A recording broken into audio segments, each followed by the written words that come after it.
Hey, it's Mark Martin with your March market update. We are going to look over the February numbers, and I have a few interesting facts that I want to share with you. I bet you're a bit like me. It's really easy to get really lost in all of the numbers, and so I want to boil these down to just a couple of things that I think will really help you. So let's jump into it. All right, so here are here are the stats from February. Let's switch over to this tab. There we go. Now these are the stats from February. And we're going to zoom in a little bit here so you can see this a little bit better. So we have a market overview of the main key statistics, February versus last year, and then year to date versus last year. So you'll notice here that we have new listings are up 4.3%.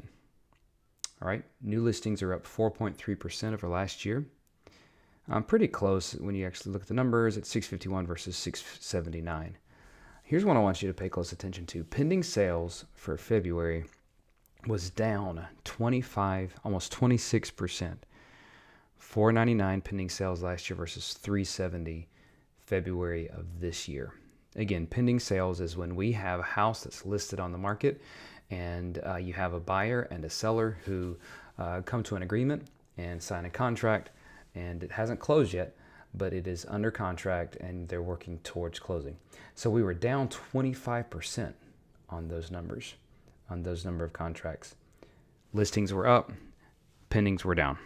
One more number, and then I'll talk to you a little bit about what this means for you as an individual. So months supply of inventory was 2.8 in February of last year and 3.7. So this number is what we use to determine whether a market is a seller's market or whether it's a buyer's market. 3.7 is still strong, is still in a seller's market. You have to get up to like 5 and 6 to get in a neutral market, and then go up higher than that to actually be in a buyer's market. So what does that mean for you as a buyer or as a seller? So a couple of thoughts here, and I'll make these real quick. We don't want to have numbers without any meaning to them. These do tell the story of what's going on in the market in Western Upstate. So first of all, for buyers, again, more listings on the market means more choice. I'm seeing my buyers that do have more options that are similar to what they would like than they have been able to have in the years leading up to this. You know, we were in those years after COVID where there was nothing on the market and everything was going off the shelf. Well, houses are on the market now. And so if you're buying, you do have some options, some things to choose from. That's a plus for you. Also, if there are fewer contracts, it means there are fewer people buying the houses. That means that if you are a buyer and you need to make a move, that you have less competition.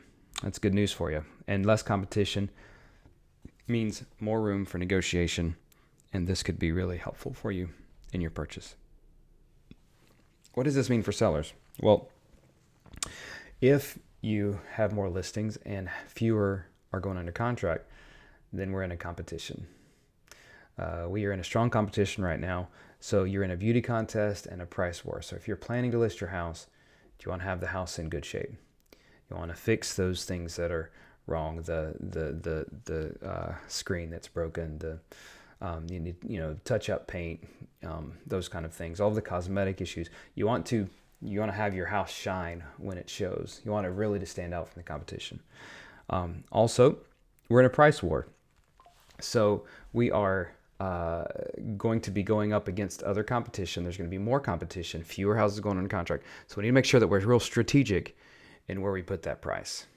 Again, you can price it a little bit higher if you would like to get a little bit more money, but sometimes you just gotta have to keep an eye on that. You have to keep an eye on that, work with your agent, and bring that price down to match if you find out, hey, nobody wants to purchase at this price.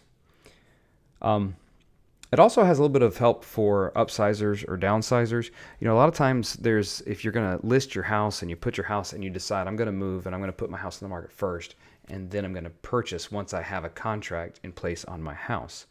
I know that there's a little bit of fear connected to that for buyers. What if I don't find the house that I want? Well, there are more options now.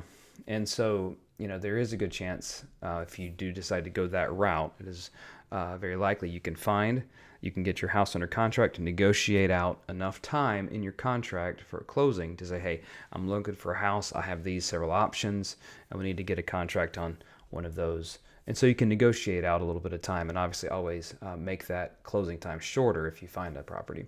So it does ease a little bit of that fear and frustration because we do have more listings and fewer contracts right now. It is always a good time to buy or sell. The number is never zero. There are always houses being bought and sold.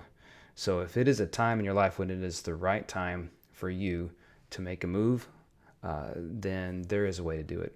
And I'd love to set up a consultation with you if I can be a help to you. And the Navigate Home team can help you navigate through that next step for you. Hope this was a help to you. Give me some feedback. Let me know what kind of information that you guys would like to hear. And we will talk to you soon.